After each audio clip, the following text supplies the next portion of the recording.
Perfecto, ya empezamos grabación y ahora lo que voy a hacer es compartir pantalla.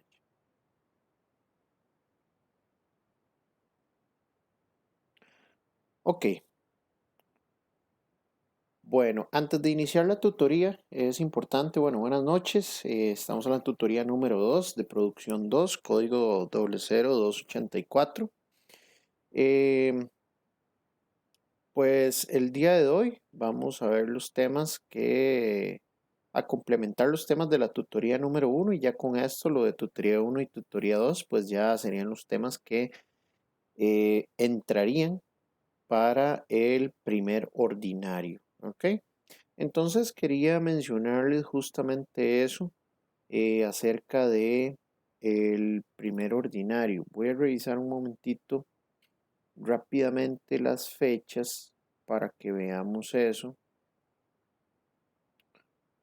Ok, un segundito.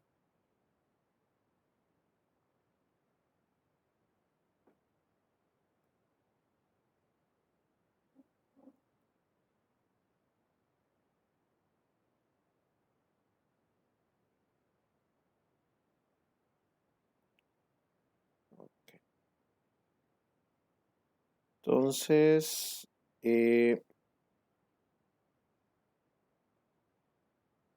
la tarea 1 dice que hay chance eh, para subirla, muchachos, hasta el 25 de octubre de 2020. Eso quiere decir que es el próximo domingo.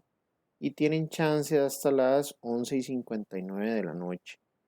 Entonces, vamos a revisar un segundito el día y la hora de el examen. El examen va a ser el 28 de octubre, es decir, 3 días después. Es de ayer en 8 días. Es miércoles, si no me equivoco. Vamos a ver. Ujú. Entonces, yo lo que les quería decir, muchachos, es que el examen, pues, es bastante práctico. Al menos este primer ordinario sí tiene unas partecillas ahí que no son 100% prácticas, pero el enfoque principal del examen es práctico, igual para el segundo ordinario. Entonces, lo que yo les recomiendo es que utilicen los ejercicios de la tarea como una práctica para el examen. Pero entonces ustedes me pueden decir, profe, pero es que diga, y el lunes, perdón, el domingo es el último día para entregar la tarea y ya el examen es el miércoles. Bueno, entonces lo que vamos a hacer, muchachos, es que yo les voy a habilitar el solucionario de la tarea justo a partir del mismo domingo a la medianoche. Es decir, cuando ya se les acaba el tiempo para entregar la tarea, yo les voy a habilitar el solucionario para que ustedes tengan chance de estudiar. ¿Ok?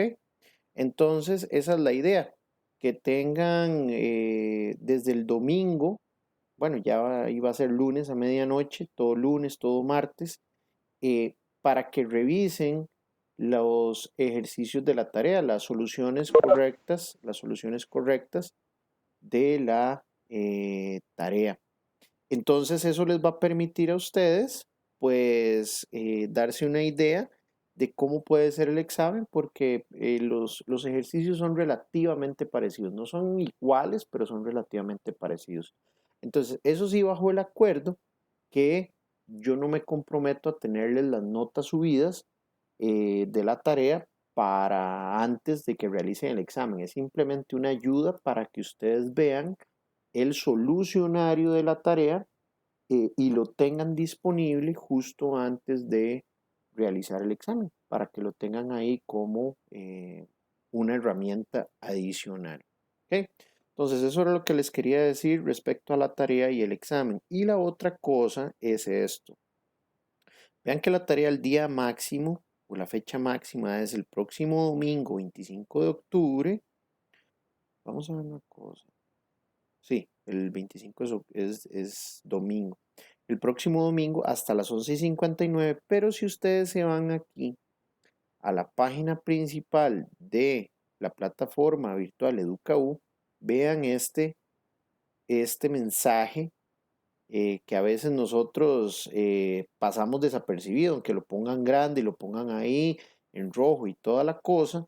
Vean que el domingo, ojo, el mismo domingo de entrega de la tarea número 1, el campus virtual va a estar en mantenimiento, es decir, va a estar suspendido desde las 5 de la mañana hasta la 1 de la tarde. Quiere decir que entre esas horas no van a poder hacer entregas de la tarea. Entonces, para que estén avisados, informados y que estén tranquilos también de que, uy, es que la plataforma está caída, etcétera, etcétera. No, es que hay unas labores de mantenimiento entre 5 de la mañana y 1 de la tarde. Igual le van a quedar varias horas para poder hacer la entrega. Recomendación, muchachos, no dejen esto para lo último. No dejen la entrega, la tarea para lo último. ¿Ok? Yo pensaría que de verdad a la 1 de la tarde ya el campus de nuevo va a estar funcionando sin ningún problema, pero siempre es bueno prever cualquier situación. ¿Ok? Entonces, bueno, por ahí quería darles ese par de avisos. Entonces, recuerde, el examen va a ser mayormente práctico, igual el segundo ordinario. Entonces, con la realización de las tareas, ya usted ya va a poder practicar y yo le voy a habilitar el solucionario justo a partir del lunes, al día siguiente que se entregó la tarea. ¿Ok? Entonces, bueno, por mientras, me voy a salir de acá.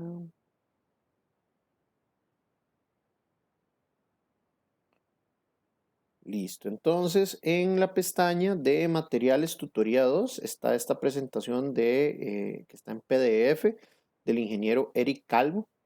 No somos el mismo Eric, es otro colega tocayo. Y esa es la presentación con la que vamos a trabajar el día de hoy. ¿Ok?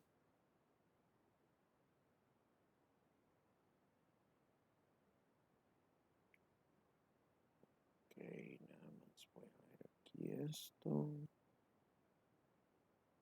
Listo. Bueno, entonces muchachos, recuerden que cualquier duda la van apuntando ahí en el chat, ¿ok? Y al final voy a estar eh, respondiendo todas las dudas. Ok.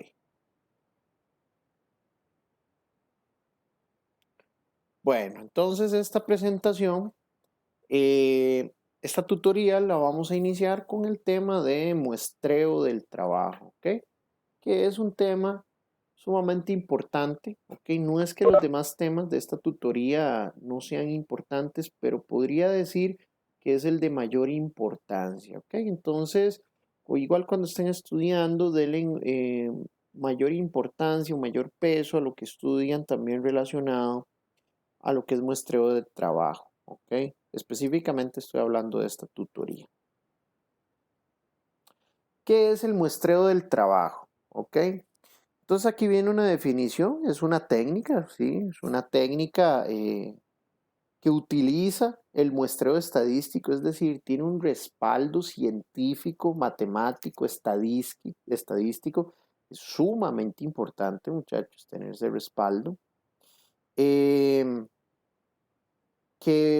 Esta técnica, a través del muestreo estadístico y de observaciones aleatorias, es decir, al azar, completamente aleatorias, em, logran determinar el porcentaje de aparición, ¿ok? O de realización de una determinada actividad, ¿ok? Entonces, a través de esta técnica estadística y observaciones aleatorias, logramos determinar el porcentaje de aparición o de ocurrencia, ¿ok? De una determinada actividad. Entonces, ustedes van a ver muchos ejercicios o muchos ejemplos en el libro muy enfocados al tema de producción, ¿cierto? Al tema operativo. Por ejemplo, ¿cuánto tiempo pasa produciendo una máquina? ¿Cuánto tiempo pasa un operador ocupado? ¿Sí? Y al mismo tiempo, cuando medimos el tiempo al mismo tiempo, cuando medimos el porcentaje de tiempo que está una máquina ociosa o un operador ocioso, perdón, ocupado, estamos midiendo qué tanto tiempo está ocioso, ¿cierto? Entonces el muestreo de trabajo es sumamente importante para poder medir estas cosas. Ahora, el libro se enfoca muchísimo, por no decir el 100%, en la parte de producción, pero el muestreo del trabajo también se puede implementar en procesos de servicio, ¿ok? Usted puede implementar un muestreo del trabajo de, no sé, una persona de servicio al cliente, cuánto tiempo está ocupada, cuánto tiempo está desocupada, ¿sí? También puede medir algunas otras cosas que tengan que ver con servicios. Entonces es importante no cerrarnos en el hecho de que los muestreos de trabajo pueden servir única y exclusivamente para lo que son eh, procesos de producción, ¿ok? Lo que viene ahí en la parte de abajo de la diapositiva es importante porque es un análisis cuantitativo, es decir, es un análisis numérico. Nos dice realmente numéricamente qué es lo que está sucediendo. ¿Sí? Nos dice en términos de tiempo la actividad de hombres, máquinas o cualquier otra condición que sea observable. Es decir, esto es una parte clave. Lo que queramos medir tiene que ser observable. La persona que está haciendo el muestreo tiene que poder observar lo que está sucediendo. Por eso es que es una técnica cuantitativa. Bueno, ¿qué ventajas tiene el realizar muestreo de trabajo? Pues no requiere que haya una observación continua, es decir, perpetua. Requiere observaciones, sí, pero con intervalos entre cada observación. Es decir, hay tiempos entre cada observación. Entonces no requiere una observación continua y perpetua. ¿Ok? Y tampoco se requiere que sea por un periodo muy extenso. Entonces ya por ahí nos da una ventaja. Eh, el tiempo de trabajo de oficina disminuye, es decir, no hay que hacer tanto trabajo de escritorio. Es una técnica que es relativamente sencilla de aplicar y pues lo que requiere un poco de tiempo es luego integrar toda la información que se recopiló y analizarla. Generalmente, el total de horas trabajo, horas hombre que debe desarrollar el analista es mucho menor a que si utilizáramos alguna otra técnica, ¿ok? De medición del trabajo. Eh, la número 4 es sumamente importante y es que el operario no está expuesto a periodos extensos de observaciones cronométricas, es decir, el operario a veces ni siquiera se puede dar cuenta que está bajo el estudio de un muestreo y no estamos a la par con un cronómetro o con un celular tomándole tiempos y entonces generalmente esto tiene un impacto positivo en el operador porque a veces inclusive se les olvida que hay un analista ahí dando vueltas y tomando observaciones. ¿Ok? Y otra ventaja del muestreo de trabajo es que permite realizar observaciones a grupos de operarios, ¿sí? Es decir, puedo mediante mi vista tomar observación o lo que está sucediendo para diferentes grupos de operarios. Y eso se requiere para eso normalmente a un único o a un solo analista. Entonces ya por ahí eh, hay una gran ventaja. Denme un segundito, muchachos. Voy a hacer una pausa acá que necesito tomar un poquito de agua. Discúlpenme.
Listo, ya estoy de regreso. Disculpen la interrupción. Estaba tomando un poquito de agua. Ok.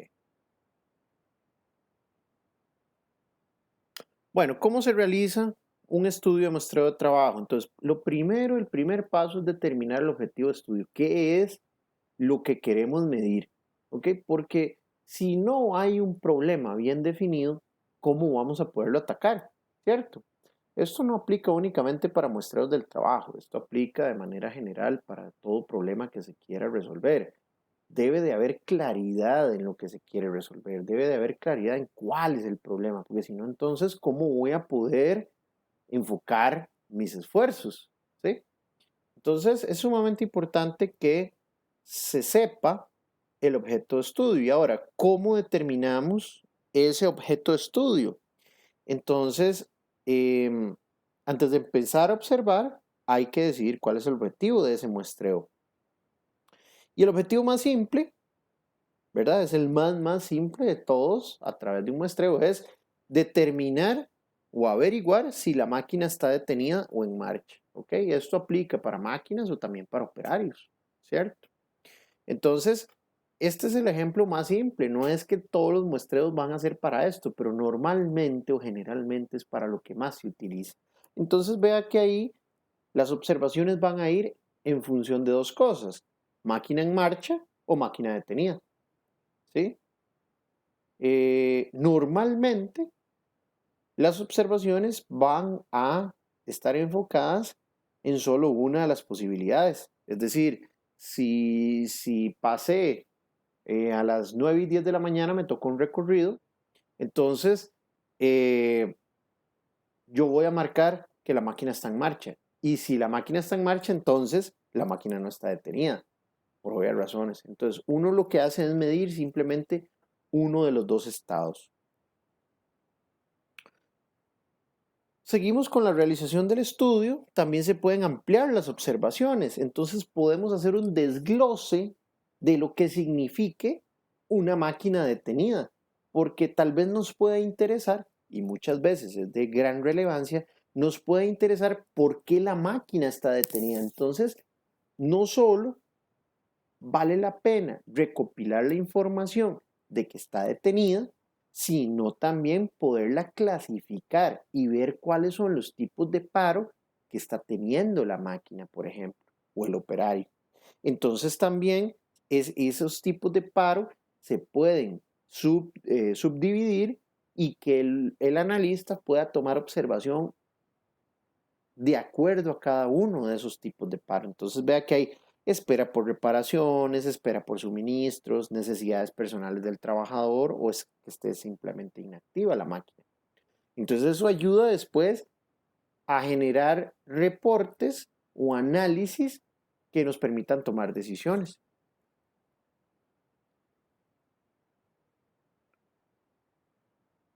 También puede ocurrir que estemos interesados en determinar el porcentaje que la máquina está en marcha. Es lo mismo que acabamos de ver. Entonces, cuando esté en marcha, nos puede interesar qué está haciendo esa máquina. Por ejemplo, en este caso específico de este ejemplo, está en corte, está en taladrado o está en limado, digamos, de una máquina que esté o que pueda realizar varias actividades al mismo tiempo.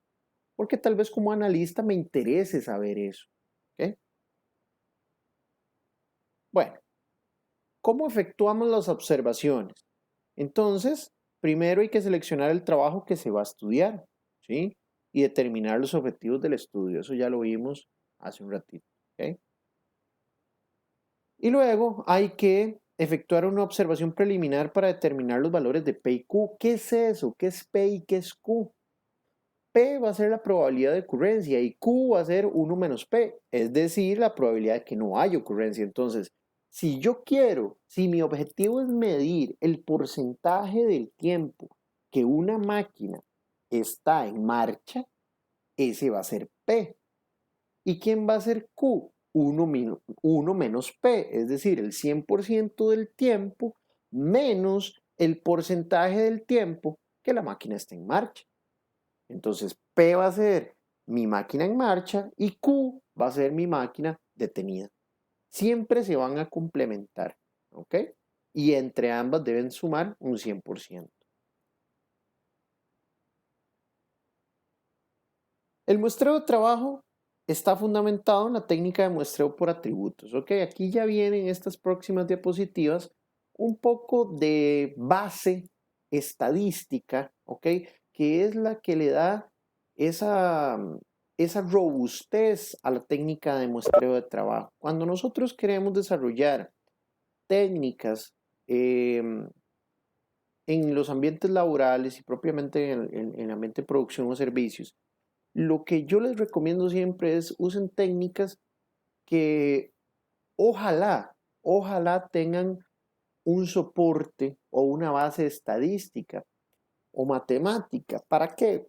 Para que esa base estadística o matemática nos logre dar un soporte a los resultados y que cuando podamos emitir conclusiones sobre los resultados estemos tranquilos y la gente nos crea. Entonces no es lo mismo llegar a decirle a un grupo de gerentes, vea, estos son los resultados de la técnica que hice, que la vi por ahí o me la inventé, a decirle, bueno, estos son los resultados del muestreo del trabajo que se realizó tal día o en tales fechas, con un 95% de confianza y con un 10% de precisión. Tiene todo un soporte estadístico y eso le da credibilidad al estudio y credibilidad al analista o al profesional que desarrolló el estudio. ¿Sí? Entonces, como consejo a futuro, en su vida profesional, yo lo que le digo es, hasta donde se pueda, utilice siempre herramientas de análisis que ojalá tengan un soporte o una base estadística o matemática que le dé tranquilidad a usted como analista. Bueno, entonces, hablábamos que el muestreo de trabajo tiene una base estadística, ¿sí? Basada en el muestreo por atributos, donde se representa gráficamente los valores de la muestra y su frecuencia en forma de una campana, que se llama la campana de Gauss, que es la bendita distribución normal. ¿Ok? Y que esa distribución normal, muchachos, está definida por dos parámetros, la media y la desviación estándar. ¿Ok? Y entonces aquí me gustaría hacer un pequeño, muy pequeño paréntesis y que de hecho es un paréntesis que me va a ayudar a adelantar un poco algunas diapositivas que vienen por acá. Porque ese pequeño paréntesis es para explicar de manera sencilla, hasta donde se pueda sencilla, qué es la bendita distribución normal. ¿Sí? Porque yo estoy seguro que ustedes ya han llevado cursos de estadística y definitivamente ya han tenido que llevar o han visto lo que es la distribución normal. Pero a veces escuchamos tanto de una cosa, pero al final nunca lo entendimos. Nunca lo entendimos. ¿Sí? Entonces, vamos a empezar por acá. Yo tengo un montón de puntitos, en este caso, rojos. ¿Qué vamos a decir? Que estos puntitos rojos son elementos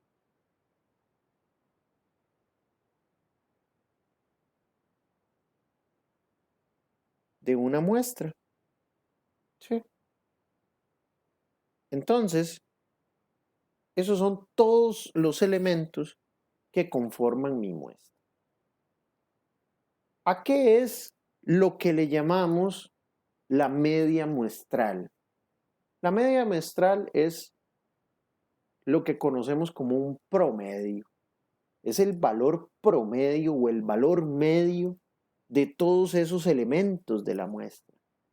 Y que es tan sencillo como sumar los valores de todos los elementos de la muestra y dividirlos entre la cantidad de elementos de la muestra. ¿Sí? Entonces, si aquí en todos esos puntitos rojos yo digamos que haya dibujado 30 puntitos, el promedio va a ser la suma de todos esos valores divididos entre 30. ¿Sí? Tenga toda la confianza de hacerme preguntas o inclusive de interrumpirme si se quiere. Me suena muy feo la palabra, pero Si tiene preguntas en el momento, hágalas. Abra el micrófono, siéntase en confianza, somos pocas personas y hágame preguntas porque aquí no estoy viendo el chat, ¿ok? Entonces, si tiene alguna pregunta, hágala. Para mí es muy importante que quede claro estos conceptos que son muy básicos, pero que a veces los escuchamos y nunca los entendimos, ¿ok? Bueno, entonces la media va a ser el valor promedio de todo esto, es el valor medio. Entonces digamos, ¿qué pasó? Que esa media está representada por esa línea negra. Es el valor medio, ¿sí? Es un valor promedio. Entonces, esa es la media o el promedio de los valores que tenemos en nuestra muestra. ¿Ok? Entonces, a esta muestra, perdón, a ese raya le vamos a llamar media, que después, estadísticamente, le vamos a llamar mu. ¿Ok? La letra griega mu. ¿Ok?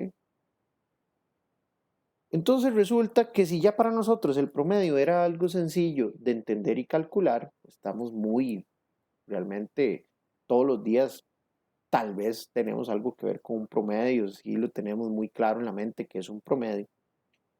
Hay otro concepto que es sumamente importante en la estadística, muchachos, que se llama la desviación estándar. Y estoy seguro que ustedes han escuchado la bendita desviación estándar un montón de veces. Estoy segurísimo de eso.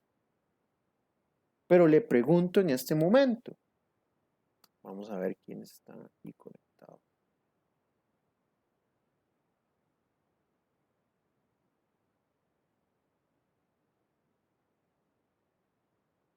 Somos poquitos.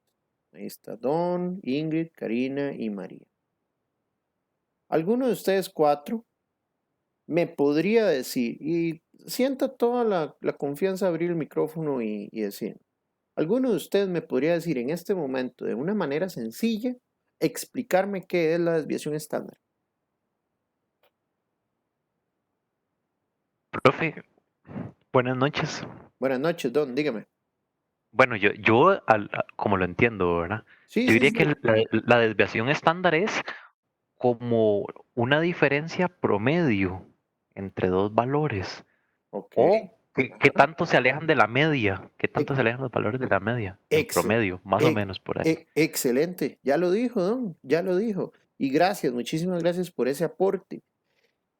Porque es una medida tan importante, pero al mismo tiempo tan poco entendida que la dejamos pasar, ahí la dejamos pasar como algo que siempre está ahí, ¿sí? Y Don, usted lo dijo correctamente y lo voy a explicar acá. La desviación estándar lo que hace es medir el grado de dispersión de los datos. Pero, ¿cómo medimos el grado de dispersión de los datos de una muestra? Pues necesitamos tener una referencia. ¿Y cuál es esa referencia? La media muestral. Entonces, lo que acaba de aportar Don es sumamente importante. Es la desviación estándar,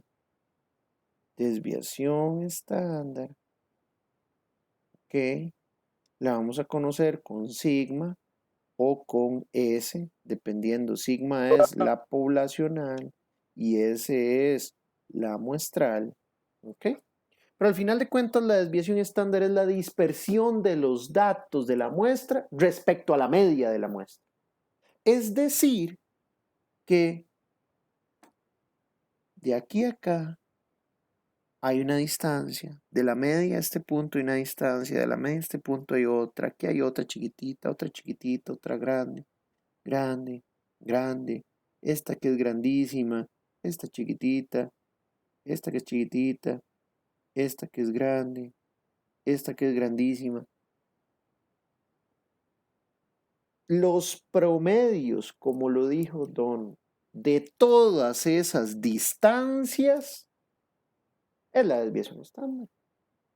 Entonces mide el grado de dispersión de los datos conforme o respecto a la media. qué tan cerca o qué tan lejos en promedio están los datos de mi muestra respecto al promedio. Entonces vean que es un número interesantísimo y por eso es que se usa tanto en la estadística, porque me da el nivel de dispersión. ¿Ok? Entonces, acá lo que quiero que veamos en este pequeño repaso de estadística, muchachos, es lo siguiente.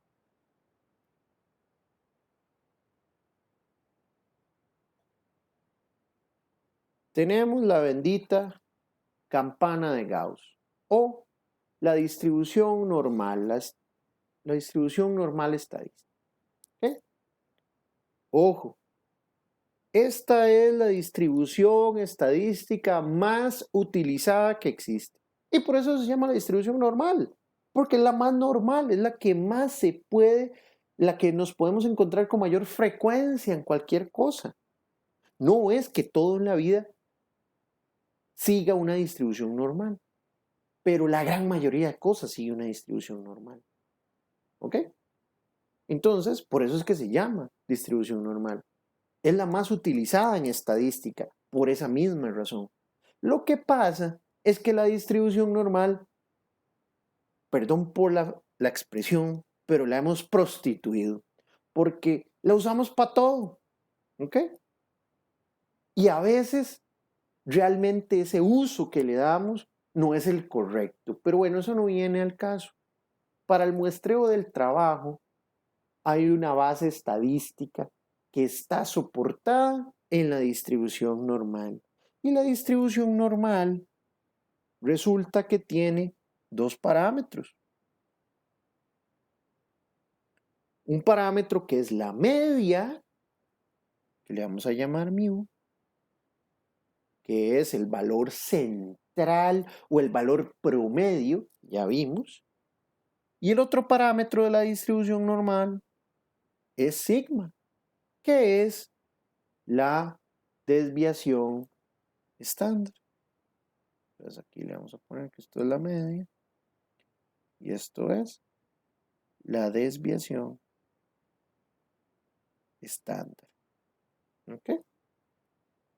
Entonces, si nosotros dijimos que la desviación estándar es la dispersión de los datos respecto a la media muestral, en la distribución normal nosotros podemos decir,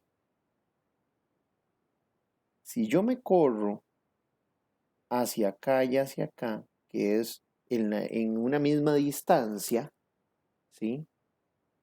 Esta es una de las propiedades de la distribución normal. La distribución normal es simétrica. Lo que yo me corra hacia la derecha, es decir, si yo me corro, por ejemplo, una unidad hacia la derecha, esa unidad, esa misma unidad a la izquierda va a ser exactamente lo mismo.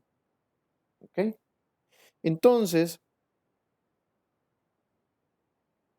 se dice que nosotros tenemos estas tres.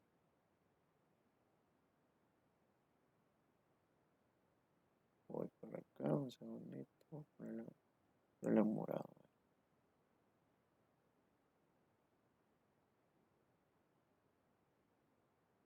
Ok. Hacia acá, en esta línea celeste, nosotros tenemos un sigma o menos un sigma y aquí un sigma. Acá, con la línea verde, nosotros tenemos menos 2 sigma y acá 2 sigma. Y en este último, vamos a decir que tenemos menos 3 sigma y 3 sigma. Entonces, como ya tenemos claro qué es la media y qué es la desviación estándar, entonces ya podemos entender mejor estos conceptos de la distribución normal. Si yo me alejo un sigma a la derecha de la media y un sigma hacia la izquierda de la media, nosotros vamos a estar hablando que, déjenme verificar los porcentajes nada más. Voy a hacer muy rápido. Porque no les quiero dar un... Ay, perdón, lo vamos a dejar aquí. En esto que voy a marcar acá en rojo, en un sigma, nosotros tenemos aproximadamente el 68% de todos los datos. ¿Ok? Y acá, en 3 sigma, que lo voy a poner en azul,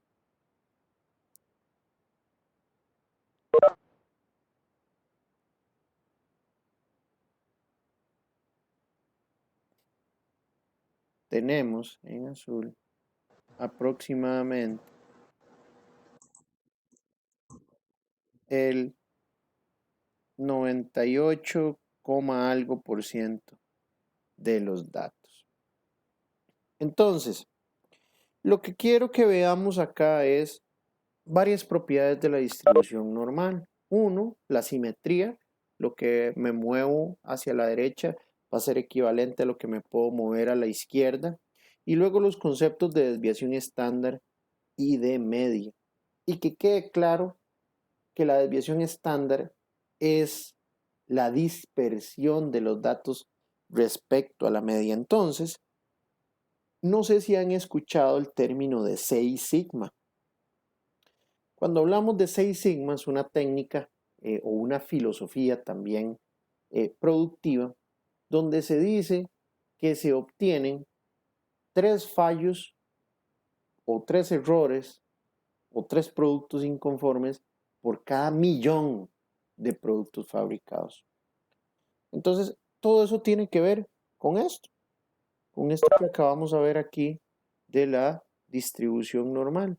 Entonces, lo que nosotros buscamos es que la menor cantidad, al menos en la parte de producción, la menor cantidad de productos, o más bien, la mayor cantidad de productos estén dentro de los parámetros de conformidad.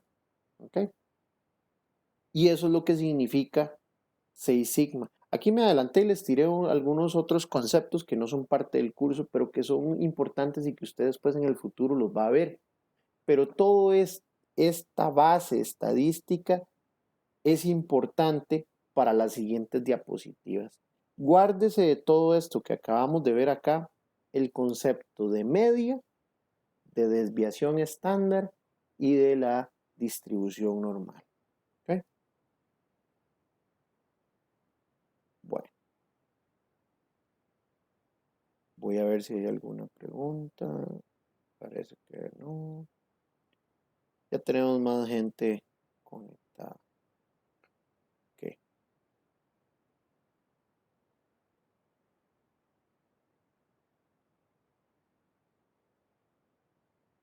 Bueno, entonces, como les dije, muy importante haber hecho ese paréntesis porque nos va a adelantar ciertas diapositivas. Entonces, la curva de Gauss o distribución normal se le llama de las dos maneras, pero normalmente distribución normal. Es el área que está comprendida entre la curva y el eje de las abscisas, representa el universo poblacional, es decir, la totalidad de las actividades que se trata de controlar. Bueno, muchachos, esto ya aquí se pone muy técnico. Quédese con la explicación que le dije ahora. Aquí están estos datos que le di hace un ratito. Sigma, si usted se mueve hacia la derecha o hacia la izquierda, perdón, mu, si usted se mueve hacia la derecha o hacia la izquierda, lo que va a estar entre más lejos esté de la media, lo que está haciendo es metiéndole más dispersión, es decir, más desviación estándar, más sigma, ¿ok? Lo que hay debajo de esta curva es probabilidad, la probabilidad de que algo suceda. Entonces, esta curva que está acá es la función estadística y debajo de la curva, el área debajo de estas curvas es probabilidad. Y lo que nosotros vamos a buscar con el muestreo del trabajo es encontrar la probabilidad de que un hecho específico suceda o no suceda. Por ejemplo, máquina detenida o máquina en marcha. ¿Sí? Todo está fundamentado en la técnica del muestreo por atributos que veíamos hace un rato. Entonces, recuerden, la desviación estándar es la dispersión de los datos respecto a la media. Tiene una fórmula, ¿ok? Es la raíz cuadrada de P por 1 menos P entre N, ¿ok? Ahora, dice que P es M entre N, donde M es el total de actividades indeseables y N es el total de actividades controladas. ¿Ok?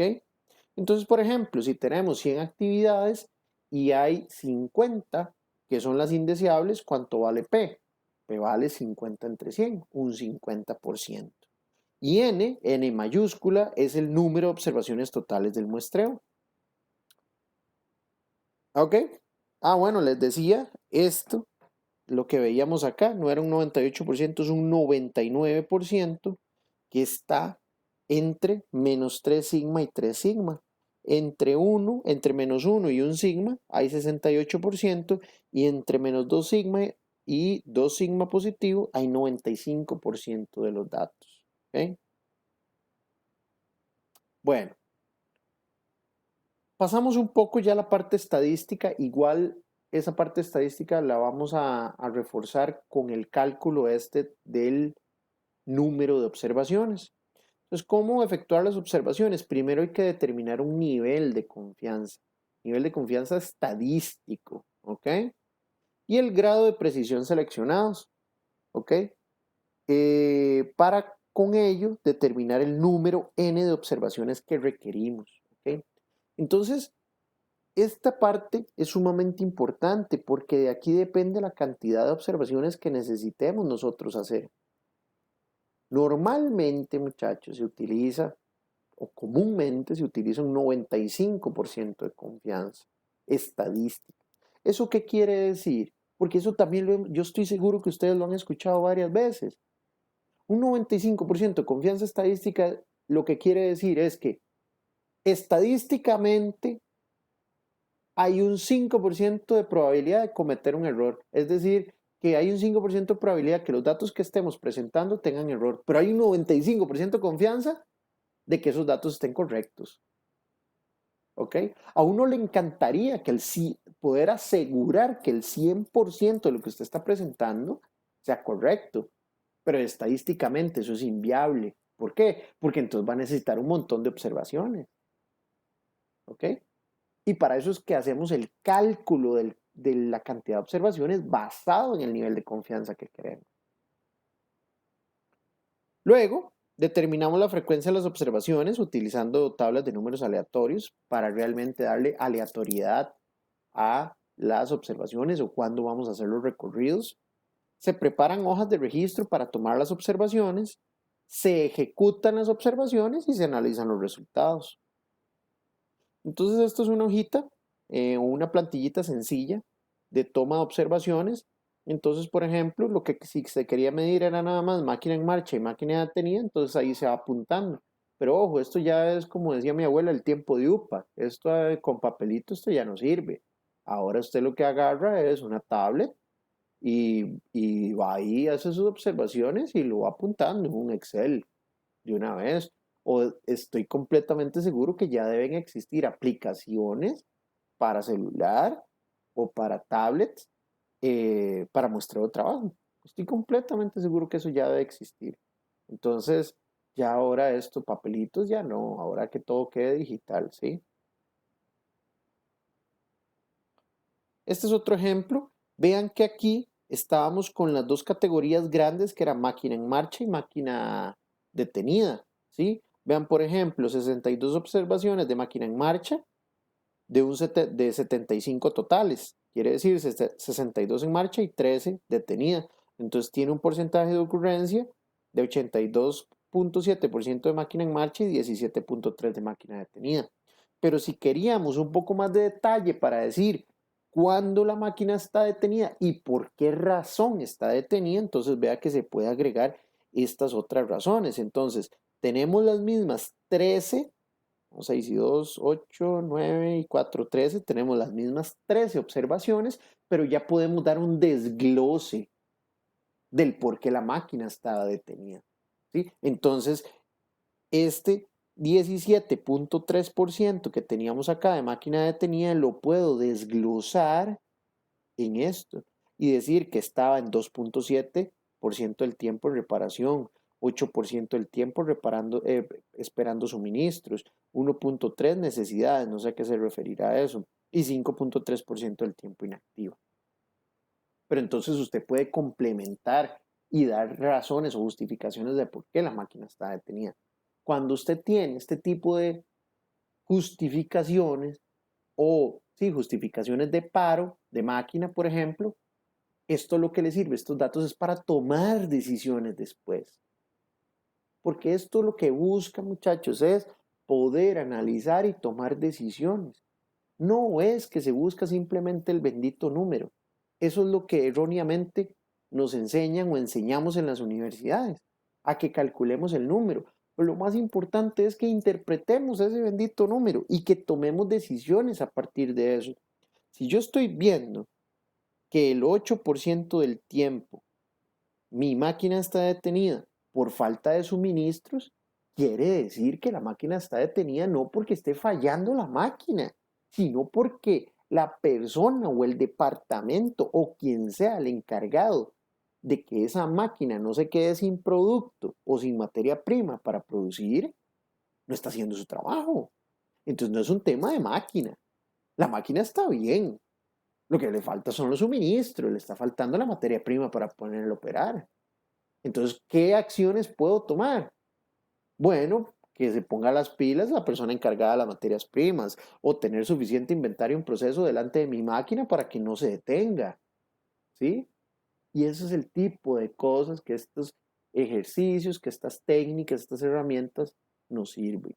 No solo para calcular y calcular, para tomar decisiones.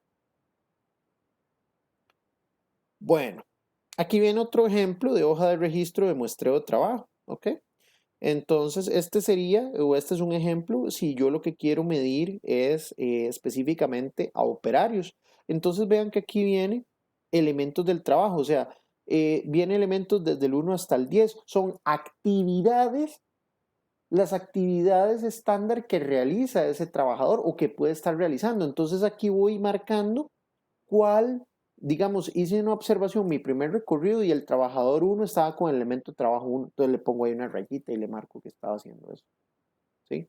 Entonces con eso puedo medir el porcentaje de tiempo que dedica cada trabajador para cada elemento del trabajo, ¿ok?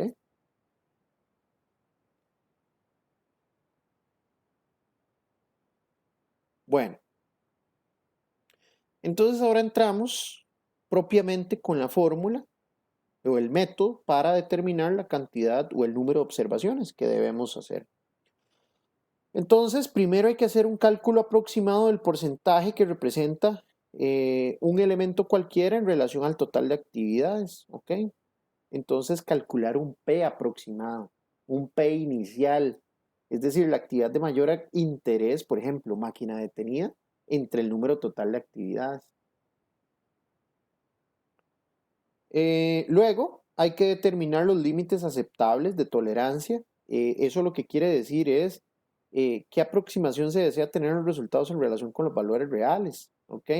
Entonces, normalmente se trabaja un 5%, es lo que les decía ahora. De qué tan apegado a la realidad quiero estar o no. ¿Ok? Y luego, hay que determinar la exactitud y nivel de confianza, que es lo que llamamos en el nivel de confianza Z o K. La exactitud es el número de veces que se va a tener la seguridad de que el resultado que se obtiene está dentro de los límites de tolerancia que fijamos. Y aquí es donde empezamos a aplicar fórmulas, ¿ok? Decimos que n mayúscula, que es la cantidad de observaciones o el tamaño de muestra total, va a ser z cuadrado, ¿ok? Que es el nivel de confianza que queremos, multiplicado por 1 menos p entre s cuadrado por p. Recordemos que p es la probabilidad de ocurrencia del de la actividad que queremos medir. Esta fórmula viene en el libro, revísenla bien. De hecho, en la tarea vienen, creo que son un par de ejercicios relacionados a esto. Entonces, revísenla bien, revisen los ejercicios relacionados a esto. Ahora, ¿cómo establecemos los niveles de confianza? Aquí es donde utilizamos la distribución normal, muchachos. Y entonces, volviendo a este dibujito de acá, lo que nosotros hacemos para determinar el nivel de confianza es esto. Nosotros lo que decimos, perdón, eso no quedó nada recto. Bueno, eso tampoco, pero nosotros lo que decimos es, aquí va a estar mi media. Y si yo quiero un 95% de nivel de confianza, lo que estoy diciendo, muchachos, es que por acá y por acá, yo voy a tener una probabilidad de un 2,5% y aquí de un 2,5%, porque recuerden que la distribución normal es simétrica. Entonces, eso es el nivel de confianza o eso más bien es el porcentaje de cometer un error. Entonces, si entre 2,5 más 2,5 es un 5%. Cuando yo digo un 95% de confianza, estoy diciendo que esto que está aquí significa el 95% de los datos. Es decir, me aseguro que el 95% de los datos o de los resultados que estoy presentando son reales o que hacen sentido. Y este otro 2,5 más 2,5 me va a significar un 5% de error. Entonces, de manera general, así es como establecemos esto. ¿Ok? Todo eso que viene en esa diapositiva es lo que acabo de explicar en ese dibujito. Entonces aquí vienen los ejercicios de aplicación de la página 254, ¿sí? No me voy a quedar mucho en esto, voy a tratar de verlo relativamente rápido, ¿ok? Pero bueno, veámoslo acá. Porque también he visto que han surgido ciertas dudas respecto a la tarea y principalmente con un valor, ¿ok? Entonces dice el ejemplo que se requiere determinar el porcentaje de inactividad de unas máquinas. Suponga que se desea un nivel de confianza de 95,45% y una precisión de ese 5%.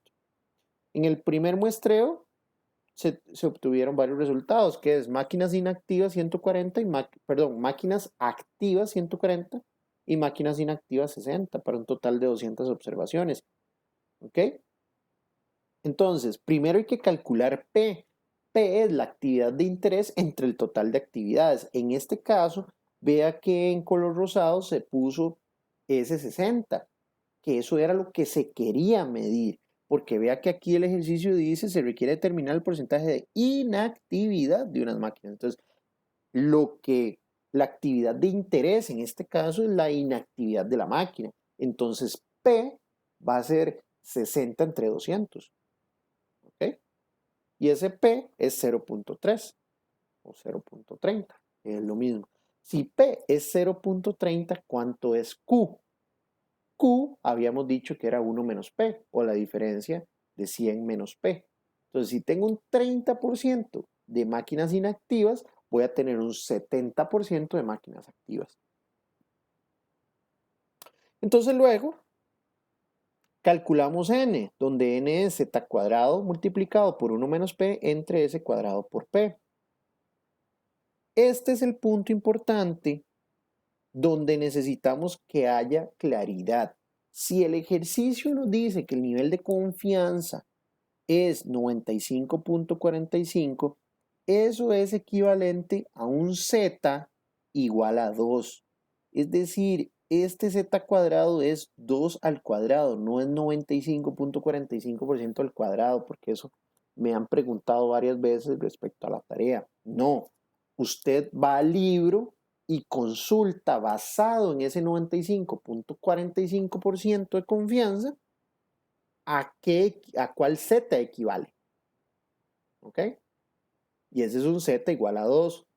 Entonces ahí sería 2 al cuadrado multiplicado por 1 menos 0.30, que es P, y dividido entre 0.05 al cuadrado, que es S, que es la precisión que me decían que era de un 5%, multiplicado por 0.30. Y eso lo que me da es 3.733 observaciones. Quiere decir, muchachos, que faltan 3.533. ¿Por qué? Porque ya usted había hecho 200. Es decir, a esas 3.733 usted le resta las 200 que ya había hecho, entonces requiere de 3.533 observaciones para terminar con el estudio. Bajo esas especificaciones dadas, es decir, bajo ese nivel de confianza y bajo esa precisión. Si usted quiere que sean menos observaciones, pues baje el nivel de confianza y baje la precisión. ¿Ok? O más bien, sí, baje el nivel de confianza y baje la precisión. Aquí hay otro ejemplo. Entonces vean que los resultados finales más bien de ese ejercicio fueron, bueno, al final hicieron 3.800 observaciones, pero de esas hubo 1.160 inactivas. ¿Ok? Entonces se vuelve a calcular el nivel P. Perdón, se vuelve a calcular P. P va a ser 1.160 entre las 3.800 observaciones. Entonces me da un P de 0.30526. Entonces ahora se vuelve a calcular la precisión del estudio, porque habíamos hecho un cálculo basado en un 5% de precisión. ¿Ok? Entonces ahora vamos a calcular la precisión real que obtuvimos. Y la fórmula para S es más o menos raíz cuadrada de z cuadrado multiplicado por 1 menos P entre N por P. Eso es simplemente despejar S de esta fórmula que viene acá en el punto 2. Entonces, vean que aquí el resultado lo que dio es más o menos 0.0489. Eso lo que quiere decir es que hay un más o menos 4.89% de precisión. Y quiere decir que esta precisión es menor a la solicitada en el estudio, porque el estudio estaba pidiendo un 5% de precisión. Entonces, ¿qué es lo que debemos hacer, muchachos? Tomar más muestras. Tomar más muestras para cumplir con lo que se solicita en el estudio. Entonces vean que esto tiene todo su razón científica, matemática, estadística, pero al ser así, como les mencionaba al inicio de la tutoría, le da a uno tranquilidad como analista. Sí, está bien, tiene que hacer más observaciones, bueno, pero al menos sé que los resultados que estoy obteniendo tienen un soporte estadístico robusto. ¿Ok? Bueno, dentro de la parte de muestreo, además de que puedo o debo cumplir con un nivel de confianza y un nivel de precisión, yo también puedo generar diagramas de control. ¿Y qué son los diagramas de control? Son representaciones gráficas de los resultados que ya usted obtuvo en el muestreo de manera acumulada, donde se marca en líneas paralelas el porcentaje medio y una distancia de 3 sigma hacia abajo y 3 sigma hacia arriba. Es decir, cómo está variando el proceso, ¿sí? Y a eso le llamamos los límites de control, ya sea límite de control superior o límite de control inferior. Para calcular los límites de control, lo que se hace es P más menos 3 por raíz de P por Q entre N. Entonces vean que nuevamente volvemos a caer en esto, muchachos, en la distribución normal. Entonces resulta que los límites de control lo que quieren que nosotros hagamos es, si yo tengo una distribución normal así, con media así, vean que lo que me dice es menos 3 sigma para acá y 3 sigma para acá, porque yo sé que eso me asegura que acá va a estar aproximadamente el 99% de los datos. Entonces, ¿qué es lo que hacen los diagramas de control? Generarme unos límites para ver cuándo estoy en control y cuándo no. Entonces, esto que estoy haciendo, básicamente usted le da vuelta y se convierte en un gráfico. Vea que si yo dibujo la distribución normal aquí y por aquí tengo el menos 3 sigma, por aquí tengo el 3 sigma, lo voy a poner aquí, menos 3 sigma más, no, más 3 sigma, y por aquí tengo la media que se llama mu. Esto es lo que llamamos un gráfico de control. Aquí viene mi media, aquí tengo mi límite superior de control, mi límite inferior de control. Y entonces aquí tengo todas mis observaciones. Si hay alguna observación que se sale de estos límites, lo que me dice es, está pasando algo. Aquí hay una bandera que se está alzando. Tome una decisión. ¿Qué está pasando? ¿Hay algo que se está saliendo de control? Para eso es que se usan los diagramas de control. Entonces, vean, es lo que les acabo de explicar. Entonces, es básicamente el concepto de más menos 3 sigma, que dentro de esos más menos 3 sigma deberían de estar el 95, perdón, el 99% de las observaciones. Y si hay alguna observación que queda por fuera de los límites de control inferior o superior, entonces eso me manda un banderazo, una señal de que hay algo que no está bien. Y cuando hay algo que no está bien, entonces tome una decisión al respecto.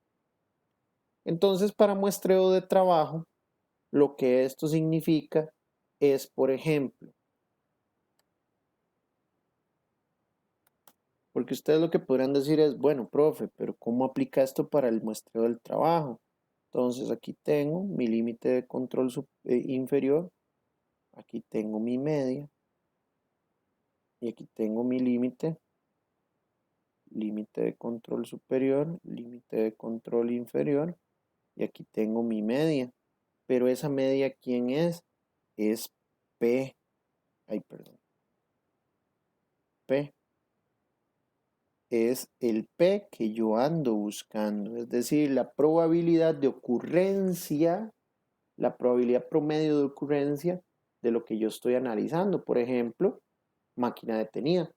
Entonces, si yo había calculado que P era 0,30, entonces este nivel aquí es 0,30.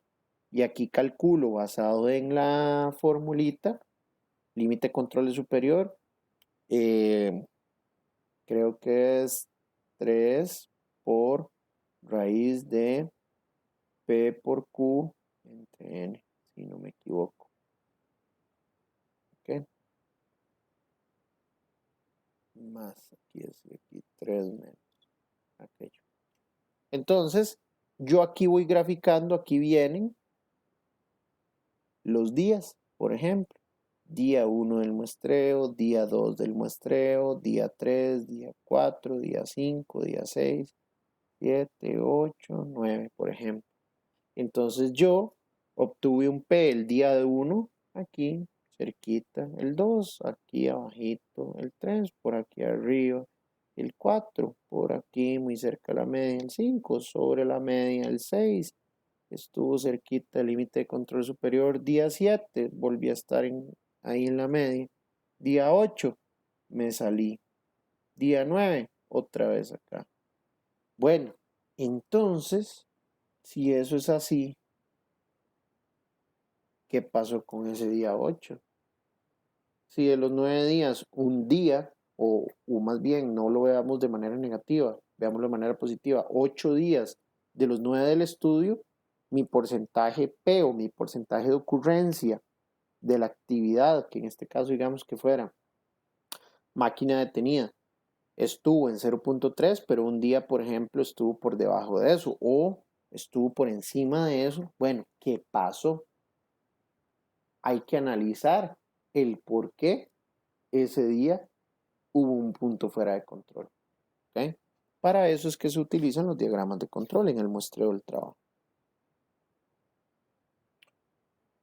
Bueno, muchachos, entonces eso era la parte de muestreo del trabajo que, como les decía al inicio de la tutoría, sumamente importante en este curso de producción 2 y sumamente importante en esta segunda tutoría. No es que los otros temas sean menos importantes, pero tal vez no tienen tanto peso como se le da a lo que es muestreo de trabajo. Deme un segundito nuevamente para tomarme otro poquitito de agua. Mil disculpas.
Listo, ya regresé, muchachos. Gracias por la espera.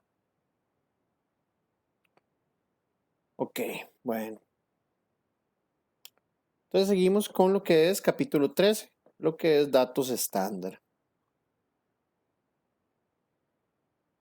La definición de dato estándar es que en su mayor parte son tiempos elementales, ¿ok? Estándar, tiempos elementales estándar que fueron tomados de estudios de tiempos previos y que esos estudios de tiempos fueron bien hechos y que los resultados fueron satisfactorios. Entonces, datos que surgieron de esos estudios de tiempo ahora se convirtieron en datos estándar, se convirtieron en una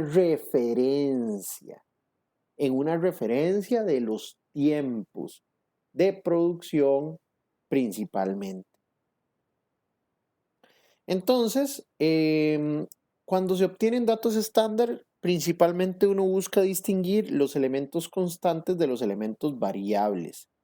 Elementos constantes son aquellos donde siempre el tiempo asignado es siempre el mismo para cualquier pieza, es decir, dentro de un trabajo específico, ¿verdad? Entonces, no importa el tipo de pieza que se esté haciendo, siempre ese tiempo se va a mantener igual. Un ejemplo de eso, poner en marcha una máquina. Entonces, no importa que yo esté haciendo, por ejemplo, una máquina de inyección de plástico, no importa que yo vaya a inyectar una pieza X o una Y que sean bastante diferentes entre sí, poner en marcha la máquina, es decir, encenderla, siempre va a tomar el mismo tiempo. ¿Sí? Entonces eso es lo que se le llaman elementos constantes. Cuando hablamos de elementos variables, entonces va a cambiar el tiempo dependiendo de el trabajo que se esté haciendo. Como por ejemplo, aserrar una pieza de madera. Entonces, aserrar la pieza va a cambiar dependiendo de la dureza de la pieza de madera, del diámetro de la pieza de madera e inclusive de la humedad que tenga la pieza de madera. Los datos estándar se acumulan por la brevedad de los elementos. Por ejemplo, cuánto se puede durar nada más en encender una máquina. Por ejemplo, lo que acabamos de ver hace unos segunditos. Entonces, lo que se hace es acumularlos y posteriormente se califican y se le aplican los suplementos de fatiga, todos los suplementos que menciona el libro, ¿sí? Para determinar tiempo estándar, como cuando lo hacemos con los tiempos cronometrados. Entonces, vean que por eso es tan cortito ese capítulo de datos estándar. Es, por ejemplo, los datos estándar se utilizan mucho cuando ya se ha hecho mucho estudio respectivo a una operación específica, ¿ok? Entonces, ya tiene uno cierta claridad, cierta certeza de que el tiempo X de realizar la actividad X va a ser siempre el mismo, ¿ok? Y para eso es que sirven los datos estándar. Luego pasamos a lo que son las fórmulas de tiempo, ¿ok? Entonces, decimos que una fórmula de tiempo es una expresión algebraica, es decir, una expresión matemática de los factores que determinan el tiempo de la operación. O sea, en función de qué está el tiempo de operación de algo. ¿Ok? ¿En función de qué? En función de cuáles variables. ¿Ok? Entonces, para esto se requieren datos normalizados, que son tiempos tipo de los elementos que se toman de los estudios de tiempos y que ya han sido probados satisfactoriamente. Entonces vean que dice que la fórmula de tiempo son los valores de tiempo representativos para cada elemento de una operación. Es decir, para yo calcular a partir de fórmulas de tiempo, debo tener suficiente certeza de lo que, o que más bien que las variables a partir de las cuales yo calculo esos tiempos hayan sido bien observadas, bien calculadas y que haya certeza de que son correctas. ¿Ok? O más bien ventajas de utilizar fórmulas de tiempo en lugar de estudios de tiempos individuales como tiempos por cronómetro o inclusive muestreos de trabajo, es que los tiempos tipo son consistentes, ¿ok? Se puede eliminar la duplicidad de trabajos, ¿ok? En operaciones que son similares. Se pueden establecer estimaciones rápidas para costos de mano de obra antes de iniciar la producción. Inclusive los puedo utilizar para proyectar costos de producción previo a que inicie la producción de algún producto o inclusive el inicio de una fábrica. O también otra ventaja es que lo puede realizar una persona con menos experiencia y adiestramiento. Es decir, por ejemplo, para ir a tomar tiempos con cronómetro o realizar un muestreo de trabajo, no es que se ocupa ahí un Franklin Chan o una persona con 20 años de experiencia, pero sí requiere cierta experiencia o más bien cierta experiencia es positiva porque le ayuda al analista a realmente estar seguro que los datos que se tienen son correctos. A veces cuando no se tiene experiencia, uno está al frente de situaciones inesperadas y que no sabe cómo medir o clasificar. Por ejemplo, en una toma de tiempos, con cronómetro, estoy midiendo el tiempo X de una operación, pero sucedió algo raro, hay un elemento extraño que sucedió y yo no sabía que podía suceder y ya con solo eso ya me hace entrar en duda y me puede inclusive afectar en mis tiempos o los tiempos que estoy tomando. O en un muestreo de trabajo estoy midiendo n cantidad de diferentes justificaciones de paro de una máquina, pero hay otra, apareció otra que no tengo en la lista y bueno, ¿qué hago? ¿Cómo la clasifico? ¿La clasifico como una de las 10 que ya tenía o genero una nueva clasificación o no la clasifico? Y ese tipo de tomas de decisiones en el momento son cruciales, que ya con la experiencia se sabe y se pueden tomar decisiones más rápido, ¿sí? Entonces, las fórmulas de tiempo, al ser una fórmula matemática básicamente, eh, pues hacen que ese análisis sea muchísimo más fácil y no se requiera tanta experiencia. Desventajas de utilizar fórmulas de tiempo, pues se tiende naturalmente a considerar muchos elementos como constantes cuando no lo son. ¿Ok? Entonces estandarizo y pienso que hay muchas actividades que son constantes y realmente no lo son. O también la otra ventaja es el peligro de utilizar fórmulas más allá de lo que fueron, o sea, de lo que se pensaron en que se debería utilizar. Es decir, utilizo fórmulas de tiempo para otras cosas para las cuales no fueron diseñadas. Por ejemplo, que me ponga yo a programar la producción basado en fórmulas de tiempo, cuando realmente esas fórmulas de tiempo me deben ayudar para medir otras cosas y tomar decisiones sobre otras cosas. Se clasifica, o más bien, ¿cómo se trabajan las fórmulas de tiempo? Primero hay que hacer una clasificación, un análisis preliminar de datos y luego clasificar los elementos entre variables y constantes. Seleccionar un valor para cada elemento constante y luego analizar los elementos variables. Y a partir de ahí, pues determinar la fórmula que funcione para el cálculo del tiempo. ¿Ok?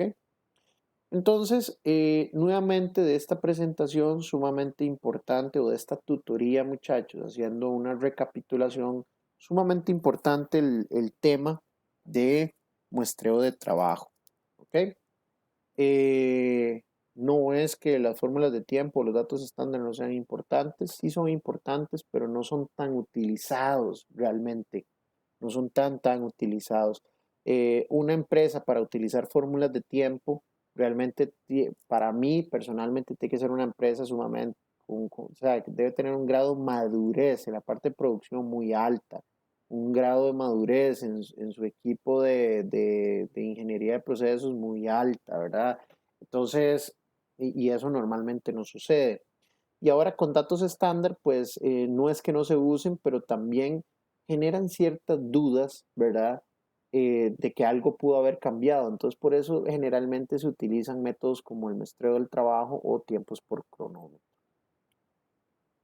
Ok, y eso sería, muchachos, la tutoría del día de hoy. Entonces, veamos preguntas. Si tienen alguna pregunta, es el momento de que las veamos. Mientras aparecen preguntas aquí en el chat o inclusive si gusta eh, abrir su micrófono y hacer su intervención, lo puede hacer sin ningún problema. Sientan confianza, apenas somos 6 personas. Eh, Les quiero comentar a los que no estuvieron al inicio de la tutoría que importante, lo veíamos ahora en la plataforma virtual, es bastante importante que tomen en consideración lo siguiente. La tarea número 1, el periodo para la entrega de la tarea 1 se cierra el próximo domingo 25 de octubre a las 11:59 de la noche. Pero ojo que la plataforma virtual EducaU va a tener labores de mantenimiento ese mismo día domingo de 5 de la mañana a 1 de la tarde. Entonces, para que usted tome las previsiones del caso. ¿Okay? Sepa que si va a subir la tarea entre esas horas, es muy probable que la plataforma no le vaya a servir. Entonces, que tome las previsiones del caso. Y el otro punto que les mencionaba al inicio de la tutoría es respecto al examen. El examen se va a habilitar el próximo miércoles, o más bien el examen es el próximo miércoles. El examen, pues prácticamente es de 23 horas y 55 minutos. Se habilita desde el miércoles a la medianoche hasta ese mismo miércoles a las 11:55 de la noche. ¿Okay? Con 23 horas y 55 minutos que tienen disponibles para hacer el examen. Ojo, muy importante porque nunca falta esta pregunta. Profe, desde que lo descargo hasta que lo subo, ¿tengo un tiempo límite? No, no. Usted lo puede descargar a la medianoche y tiene todas las 23 horas y 55 minutos para hacer el examen. ¿Ok? Entonces, esa es una pregunta importante. La otra es que obligatoriamente deben de subir un archivo PDF para que se facilite la revisión y que la revisión y retroalimentación de los exámenes, es decir, las preguntas que estuvieron buenas y las que estuvieran malas, la revisión como tal quede dentro del mismo campus virtual, ¿ok? Y que yo pueda hacer la revisión ahí.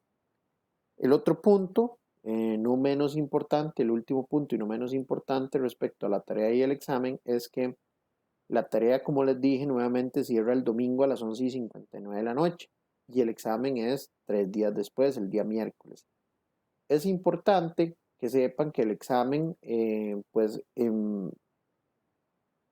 tiene mayor proporción o es en mayor proporción cuestiones prácticas. Entonces, el hecho de haber hecho la tarea le va a servir para la realización del examen. Entonces, yo me comprometo a habilitarles el solucionario de la tarea justo al día después de que entregaron la tarea, inclusive sin antes, o más bien, inclusive antes de haberles calificado la tarea y subirles las notas al entorno, ¿ok? Entonces, eso con el objetivo de que puedan saber los cálculos de cada uno de los ejercicios de la tarea y que eso les sirva de referencia para el día del examen. ¿Ok? Entonces, muchachos, pues básicamente eso era la tutoría del día de hoy.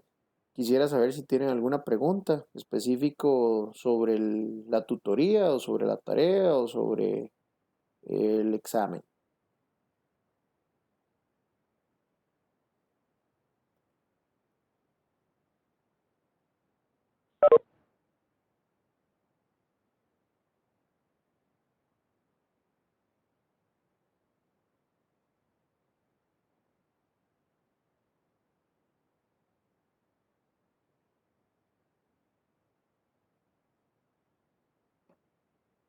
¿Alguna pregunta, muchachos?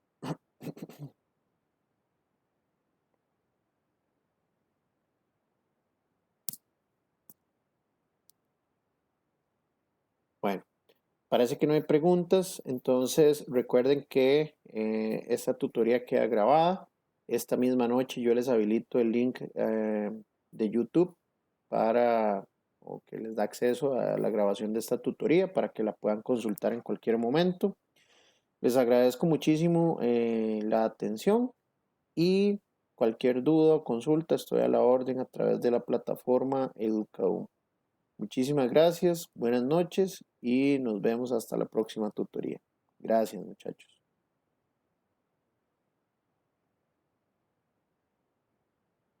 Muchas gracias, profe. Pura vida con gusto. Gracias, profe. Buenas noches. Buenas noches, con mucho gusto.